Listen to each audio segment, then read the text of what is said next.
Hi, welcome back to the Gapster channel. I'm Gabby, and today we're going to talk about the Douk Audio ST01 Pro. This little amplifier is been selling like cupcakes because of its price.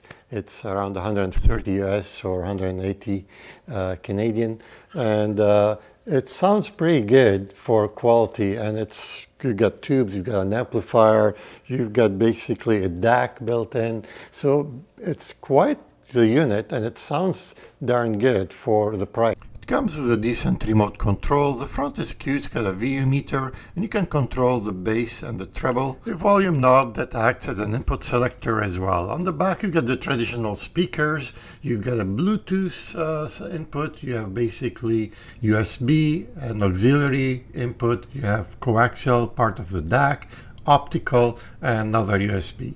And also there's a line output in case you want to run a subwoofer or something similar. It is very interesting that the unit has two USB inputs, so I believe one of them is an input where you can actually send in a stream from your computer, which is very, very useful. So here it is, side by side with another unit that is disassembled. It took me a while to get this apart, so I did that for you guys because a lot of people want to see what's inside the unit and how it's made. And I'll just go through it with you guys and tell you I was actually pretty surprised about the quality of the unit that we have here. This is the main chip for the amplification. It's the 3250. On the amplifier chip there was a heat sink here I had to remove. Actually there's some thermal paste I'll have to put back on to take out, so actually I can tell exactly what chip it is. I will talk about this chip a little later. I will also compare it to the AIMA chip and to find out the differences. Overall it's got decent, it's decent, and it's amazing, like they can sell all this and ship it to you and all that stuff for like such a low price, and include a remote control on top. So the unit is made of two levels, so these can go on top of each other. So this goes on top like this, and then they all slide into the box. And if I keep moving to the left here, I have a surprise for you guys. This is the AIMA unit taken apart. It's very similar, but it is actually different. I'll talk about this a little bit later in the video, because in this video we're going to focus on the Douk Audio. These are the tone controls. They come out here. These are the potentiometers for them. They're decent potentiometers. We still have the bass and treble control, so you do have the option if you want to control a little bit, which comes in handy. Sometimes your speakers may not be exactly for the room in perfect harmony, so you might want to tweak it a little bit, and this allows you to do so. In my view, at this price ratio, I think if you have tone control, it might actually be a good thing. I don't think you should really stay clear from that. So in this video, not only I'm going to compare the sound of those two, and that's the beauty about my channel being a DIYer. I can actually hook them up on an analyzer and basically analyze them both and see exactly how do they measure. And so we're going to measure them and listen to them, and then we're going to come up with some conclusion to see, are they really identical, or is there any differences? So stay with me and let's find out. So I'm using the Digilant Analog Discovery 3 here, which is an excellent piece of hardware for testing your equipment.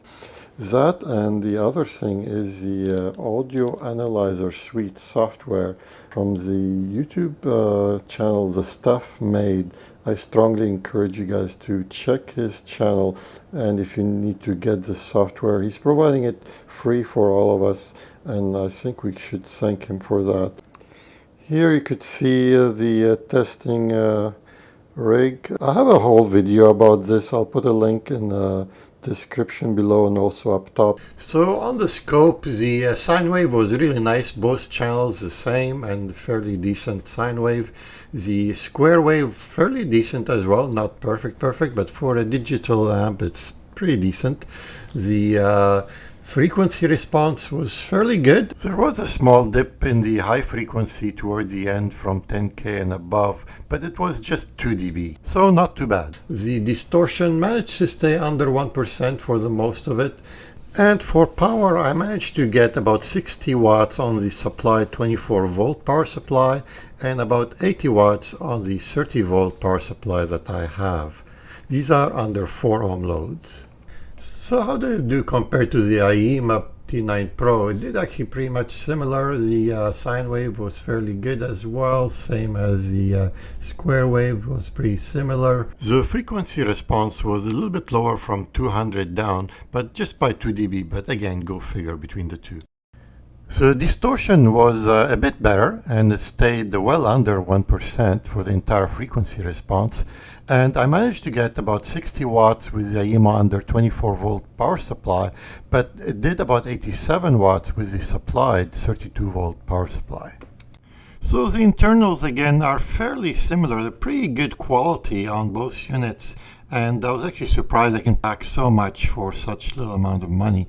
Both units have very similar build and approach, but some of the components are different, and the layout is different, and the design is different, so are not really the same.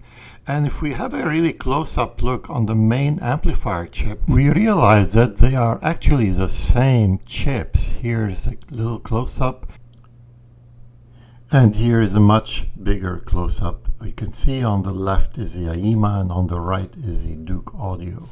They are exactly the same. I'm not sure if these are genuine Texas Instrument chips, but some of you could comment below.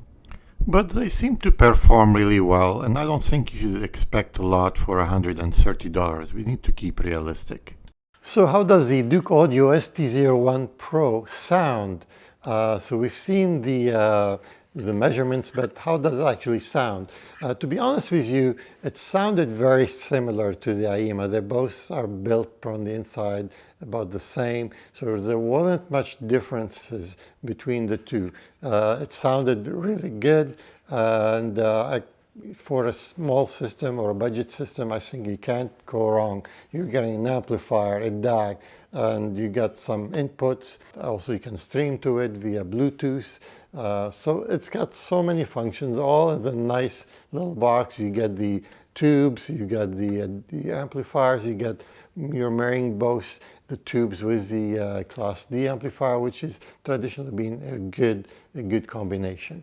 So it sounded pretty darn good. Now there is a slight edge on the Douk audio that I prefer over the IEMA. Is I personally love the tone control, especially when you're on a budget system like this, because let's face it, your speakers, they're not going to be multiple $1,000 speakers, so they're going to be budget speakers as well. And often budget speakers will either lack with some bass or maybe some treble or maybe too bright, or so you could do some customization with the tone control, and there's really nothing wrong about that, and it's gonna bring the sound to your liking, and I think that will really be a very good thing for you.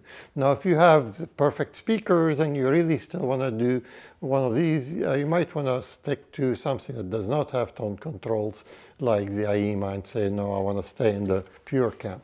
And either way, it's fine. As long as you're happy, I think we're good. So overall, this is really good. Like I said, the only difference is when the Douk Audio has a little USB input. Other than that, they're both identical.